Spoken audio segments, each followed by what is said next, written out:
All right, everybody. Real quick, I just want to do a review of the Game Awards 2022. I want to start right away by saying, Jeff, you knocked it out of the park, my friend. You absolutely crushed it this year. Jeff Keighley, I tip my hat to you, man. You know, I think you took a lot of my feedback from last year and you incorporated it. I don't know if you listened to my feedback, but a lot of the ideas that I had, you totally nailed. You absolutely nailed it. Starting with the advertisements.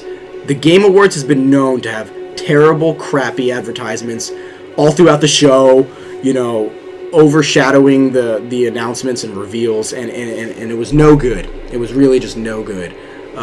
It detracted from the show.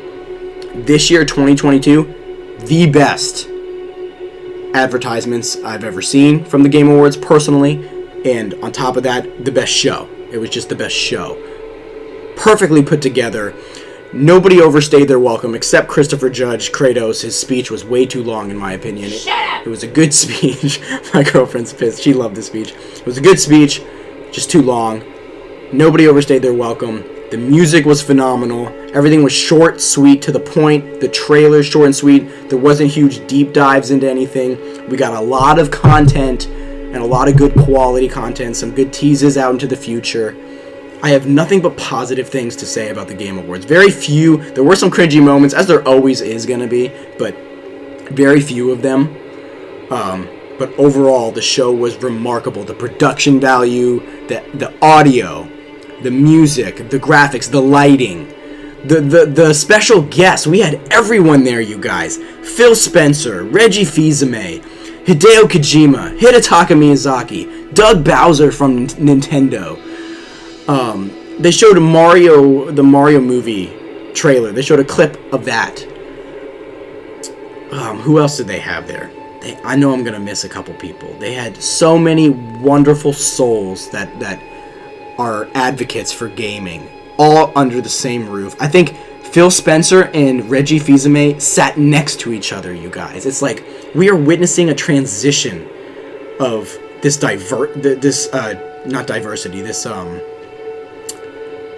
what used to be a dichotomy in gaming where, like, you know, it was rivalry all over the place to more unity, and I love seeing that, you know. It warms my heart. So yes, for me personally, 2022 Game of the Year, absolute A+. Nothing was too long, no trailers were too long, nothing was too cringy. There was that weird moment at the very end after Elden Ring gave their speech. That little guy came up to something. I don't know if he said something about Bill Clinton. I don't know what that was. That was weird. Advertisements were the best they've ever been, in my opinion. They were seamlessly sewn into the show. Jeff's shoes. Jeff, you gotta get your cool shoes back, man. The plain white, it just doesn't do it for me, man. You need some. You used to wear those really cool shoes. Like Hideo Kojima upstaged you on the shoes this year, man. He had the black and yellow on or something. I don't know what it was. It was really cool looking. So you gotta get those shoes back on point, Jeff. You know, you gotta stand out instead of just having the plain white. It's too boring. But other than that, the show length, once again, flawless. It was just a spot-on 3 hours, you know?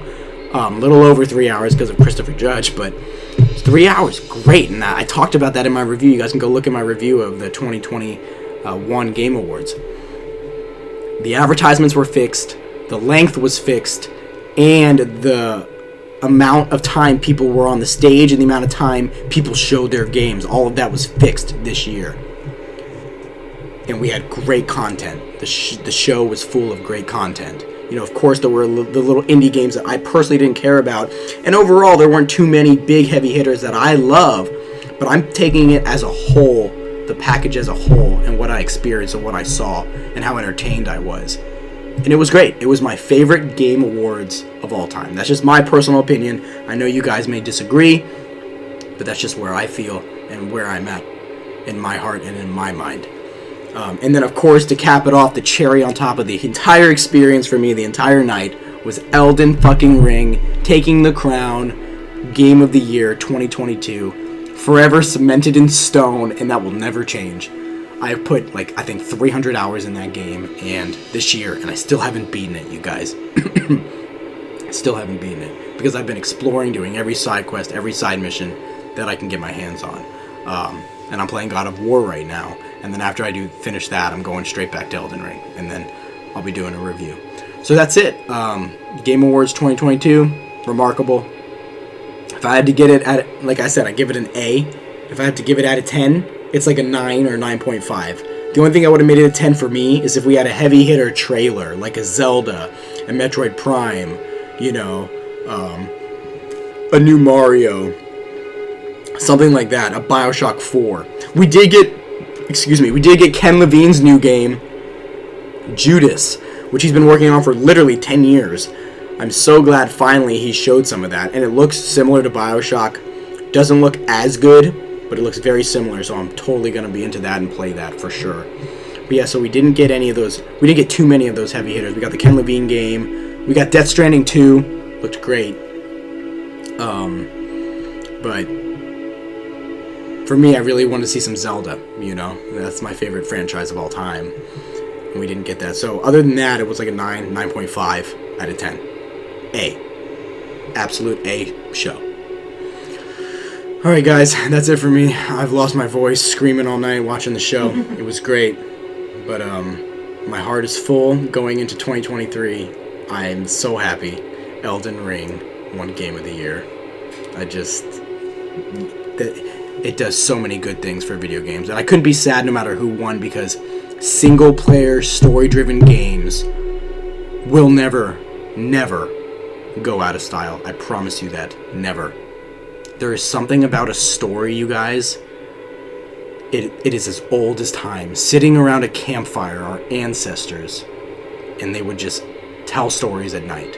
You know, just sitting there, word of mouth, communicating with other people, telling about an experience, a dream, a hope, a wish. There is something about that that is timeless.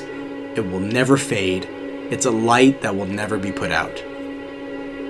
And I'm just happy to be a part of it and share this moment with everybody on Earth.